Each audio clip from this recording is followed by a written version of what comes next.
Hello everyone, कैसे हैं आप सब। एग्ज़ाम ट्रिक्स में आपका स्वागत है। देखो दोस्त, राजस्थान उच्च न्यायालय यानी राजस्थान की हाई कोर्ट ने जो जोधपुर में है उसने वैकेंसी निकाली है। डिटेल में मैं आपको बताऊंगा, सारी चीज़ें बताऊंगा। सबसे पहले तो आप ये जान लो कि परीक्षा का नाम क्या है। तो जिला न्यायालयों में आशुलिपिक ग्रेड 3 हिंदी अंग्रेजी एवं जिला विधिक इसी में ग्रेड 2 आशुलिपिक ग्रेड 2 हिंदी, मतलब ग्रेड 3 में हिंदी अंग्रेजी दोनों के लिए है, ग्रेड 2 में हिंदी के लिए निकली है। ठीक है।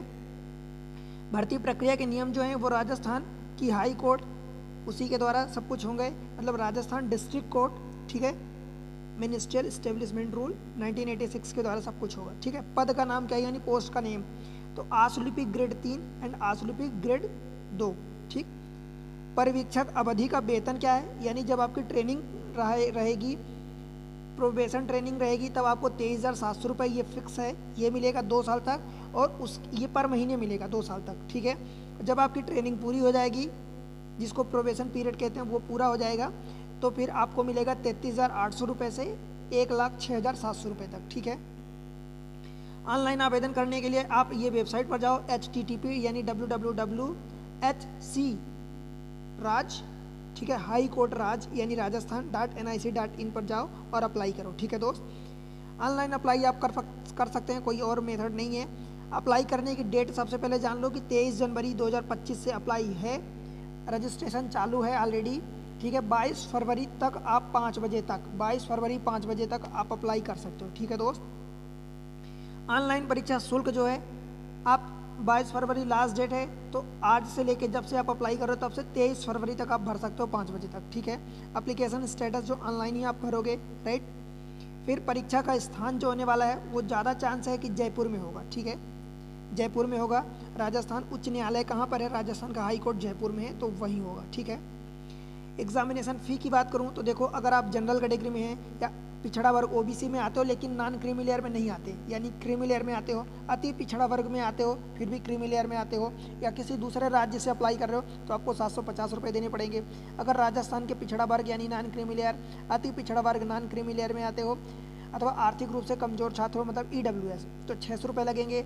भाई राजस्थान के अगर दिव्यांगजन यानी PWD में आते हैं, SC ST या भूतपूर्व सर्विसमैन जो भी हैं, तो आपको कितना लगने वाला है, 450 रुपये। ठीक। रिक्त पदों का विस्तृत विवरण ये आप देख सकते हो दोस्त। ठीक है, ये चीज़ें आप देख सकते हो, इसके अनुसार आपका रिक्त पदों का विवरण है। ठीक। इंपॉर्टेंट चीज़ें मैं आपको बताऊं तो अनुसूचित TSP, अनुसूचित क्षेत्र जो होते हैं, ट्राइबल एरिया, ठीक है, उसके अनुसार आरक्षित पदों के संदर्भ में देखो, जिला बांसवाड़ा, डूंगरपुर, प्रतापगढ़ एवं अन्य ब्लॉक आवरूढ़ के अनुसूचित क्षेत्र ये सब है। अनुसूचित क्षेत्रों में 5% पद अनुसूचित जाति एवं 45% अनुसूचित जनजाति के योग्य अभ्यर्थी द्वारा भरे जाएंगे। ठीक है, अनुसूचित क्षेत्र में। ठीक है दोस्त। फिर कैटेगरी वाइज जो आपको आरक्षण मिलता है, महिलाओं को मिलेगा हॉरिजॉन्टल रिजर्वेशन। हॉरिजॉन्टल का मतलब ये होता है कि जैसे मान लो कि अगर आप सपोज ओबीसी में आते हो, तो ओबीसी में जितनी परसेंटेज है उसके अनुसार आपको रिजर्वेशन वोमेन को अलग से मिलेगा, हॉरिजॉन्टल रिजर्वेशन। सेम चीज़ अगर आप भूतपूर्व सैनिक हैं तो भी आपको दिव्यांगजन है, हॉरिजॉन्टल रिजर्वेशन यहाँ भी मिलेगा। हॉरिजॉन्टल का मतलब क्षैतिज रिजर्वेशन। ठीक है। फिर अनुसूचित जाति, अनुसूचित जनजाति, पिछड़ा वर्ग, अति पिछड़ा वर्ग, आर्थिक रूप से कमजोर, इन सबको समायोजित किया गया है। ठीक। राजस्थान के अनुसूचित जाति, अनुसूचित जनजाति, अन्य पिछड़ा वर्ग, अति पिछड़ा वर्ग, आर्थिक रूप से कमजोर महिलाओं के लिए भी है। ठीक है। तो ये सारी चीज़ें रिजर्वेशन में आपको मिलने वाली है। उसके अलावा वेरियस कैटेगरी के प्रमाण पत्र जो होंगे, प्रमाण पत्र ध्यान रहे, पिछड़ा वर्ग यानी अति पिछड़ा वर्ग, पिछड़ा वर्ग एवं अति पिछड़ा वर्ग प्रमाण पत्र 1 वर्ष के लिए मान्य होगा। और वो 1 वर्ष, जैसे मान लो कि 22 फरवरी लास्ट डेट है, तो पिछले साल 23 फरवरी 2024 से 22 फरवरी 2025 तक इस अवधि में आपका बना हुआ होना चाहिए, तो आपका चल जाएगा। ठीक है। इस तरीके से सभी कैटेगरी का बनवाना है। ठीक। इंपॉर्टेंट नोट के बारे में, तो प्रथम वरीयता, मतलब जैसे कि आपको एक प्रेफरेंस दिया जाएगा, तो पहला वरीयता जो होगी जिला न्यायालय में, द्वितीय वरीयता जो होगी जिला वैधिक सेवा प्राधिकरण स्थायी लोक अदालत में दिया जाएगा। बाकी ये चीज़ें आप ये थोड़ा सा डिटेल पढ़ लेना। मैं आपको इंपॉर्टेंट चीज़ बताता हूँ कि मिनिमम एकेडमिक क्वालिफिकेशन में क्या होना चाहिए। देखो, मस्ट पास सीनियर सेकेंडरी यानी 12th का आपका चाहे आर्ट हो, साइंस हो, कॉमर्स में होना चाहिए, राजस्थान स्टेट बोर्ड के द्वारा, Rajasthan board of secondary education अथवा एग्जामिनेशन इक्विवेलेंट टू देयर किसी और रिकॉग्नाइज्ड के द्वारा। ठीक है। Must pose a good working knowledge of Hindi जो देवनागरी स्क्रिप्ट में लिखी गई है, मस्ट हैव ओ अथवा higher level of certificate conducted by department of electronics government of India DOEACC, ठीक। कंप्यूटर ऑपरेटर कोपा जिसको बोलते हैं, कंप्यूटर ऑपरेटर प्रोग्रामिंग असिस्टेंट, ये होना चाहिए। डिप्लोमा इन कंप्यूटर साइंस अथवा कंप्यूटर एप्लीकेशन ये होगा तो भी चलेगा। Diploma in computer science engineering from polytechnic होगा तो भी चलेगा। Rajasthan state certificate course in information technology ये होगा तो भी चलेगा, अथवा सीनियर सेकेंडरी एग्जामिनेशन स्कूल में with computer science as an optional ये भी चलेगा, ठीक है। फिजिकल फिटनेस भी जरूरी है, राइट। नेशनलिटी में आपको पता है कि citizen of India, citizen of Nepal, Bhutan ये भी चलता है, ठीक। एज सीमा की बात करूं तो देखो 18 से 40 साल के लिए जनरल एज रखी गई है और वो 40 साल 1 जनवरी 2026 को से काउंट होने हैं, ठीक है। 1 जनवरी 2026 से मीन्स आपकी अगर एज सपोज आज 40 साल हो रही तो फिर आप नहीं अप्लाई कर पाओगे, बट उसमें भी आपकी कैटेगरी वाइज रिलैक्सेशन दिया गया है, ठीक है। शेड्यूल कास्ट अथवा शेड्यूल ट्राइब अथवा OBC, SC ST OBC अथवा बैकवर्ड क्लासेस इन सब में अथवा इकोनॉमिकली EWS में आपको 5 साल का रिलैक्सेशन दिया गया है, मतलब 5 साल आपकी ज़्यादा एज होगी तो भी चलेगा। वोमेन के लिए 5 साल का दिया गया, मतलब महिलाओं के लिए भी। रिजर्व लिस्ट डिफेंस सर्विस में भी 50 साल इनका चलेगा, मतलब 10 साल का रिजर्वेशन दिया गया है, ठीक। NCC अथवा कैडेट इंस्ट्रक्शन में 3 साल का दिया गया है। The upper age limit mention above shall not apply in case of ex prisoner, अगर आप जेल में रह चुके हैं तो ये अपर एज इसके ज़्यादा आपकी नहीं अप्लाई होने वाली है, राइट। फिर देखो दोस्त, करेक्टर आपका गुड करेक्टर होना चाहिए। डिस्क्वालिफिकेशन में जितनी चीज़ें अननेसेसरी होती है, इलीगल होती है, वो सब चलेगा, ठीक है। अब देखते हैं कि scheme of the syllabus and examination. भाई सिलेबस आप देख लो, देखो computer examination for the post of stenographer grade 3, stenographer grade 2 shall consist of the subject given in 2 alternative group A and group B. The candidate shall require to pass the subject group of the post applied and required to pass group C compulsory है, ठीक है। अब देखो group A में क्या है, English short hand test है जिसमें से डिक्टेशन टेस्ट 6 मिनट का होने वाला है, 80 वर्ड्स पर मिनट।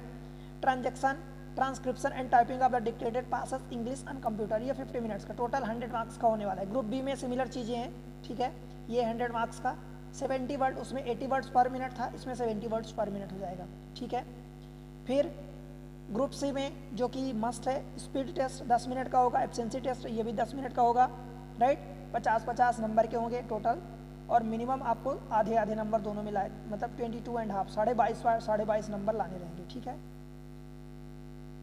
अगर आप SC ST PH एक्सेप्ट अथवा एक्स सर्विस मैन है तो आपको 20-20 नंबर लाने रहेंगे। देखो इंटरव्यू होगा, भाई इंटरव्यू में ये ध्यान रखना कि इंटरव्यू के कोई मार्क्स नहीं है, कोई नंबर आपके नहीं है, केवल इंटरव्यू साक्षात्कार हेतु कुल रिक्त जितनी है उनकी संख्या के बराबर वरीयता के अभ्यर्थियों को बुलाया जाएगा, ठीक है।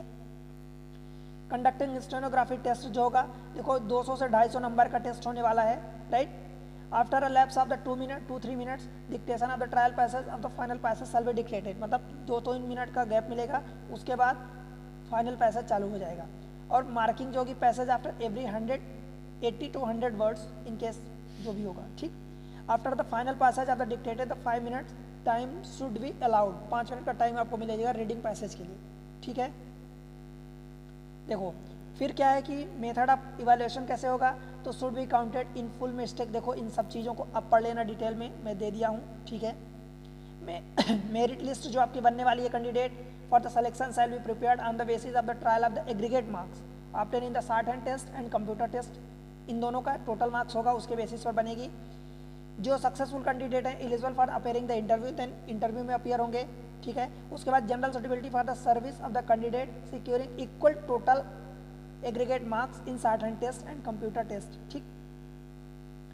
उसके अलावा इंपॉर्टेंट इंस्ट्रक्शन में मैं आपको बता दूं कि जैसे आप फॉर्म भरते हो तो जो कैटेगरी आप अप्लाई करोगे वही कैटेगरी आपकी बाद में भी चलेगी, चेंज नहीं होगी, राइट। नो ऑब्जेक्शन सर्टिफिकेट, जहां आप जॉब कर रहे हो अभी तो नो ऑब्जेक्शन सर्टिफिकेट आपका लगेगा, ठीक है दोस्त। उसके अलावा फिर क्या बचा, बस हेल्पलाइन नंबर में ये है, अप्लाई करो, ठीक। वेबसाइट है, यहाँ से जाके आप देखो। TSP नॉन TSP एरिया जो है स्टेनोग्राफर 3 हिंदी इन डिस्ट्रिक्ट कोड में, ये आप चेक कर लो, राइट। देखो आप इसको देख लेना अपने अनुसार, और ये सिमिलर चीज़ें हैं तो इसको भी देखना, ठीक। ये इसको चेक करना आप, ठीक है दोस्त। और ये बस फिर आप अप्लाई करो और मैथमेटिक्स रीजनिंग की इसी चैनल पर आपको मैथमेटिक्स और रीजनिंग की सेपरेट प्लेलिस्ट बनी है, उसको जाके सीखो, देखो एक आसान भाषा में सिखाया गया है। और आप दोस्त वीडियो को लाइक कर दो, ऐसे ही नोटिफिकेशन आपको मिलते रहेंगे। चैनल को सब्सक्राइब कर लो, अपने दोस्तों के साथ शेयर कर दो, ठीक है। और आप जिस एग्ज़ाम की तैयारी कर रहे हो, वीडियो कहाँ से देख रहे हो, ठीक है, आपको समझ में आ रहा हमारे वीडियो जो मैथमेटिक्स रीजनिंग के बने हैं वो एक कमेंट सेक्शन में आप बताओ दोस्त, ठीक है। और मिलते हैं अगले लेक्चर में, तब तक के लिए पढ़ते रहो, बढ़ते रहो, बाय बाय। अप्लाई करो और बताओ, ठीक।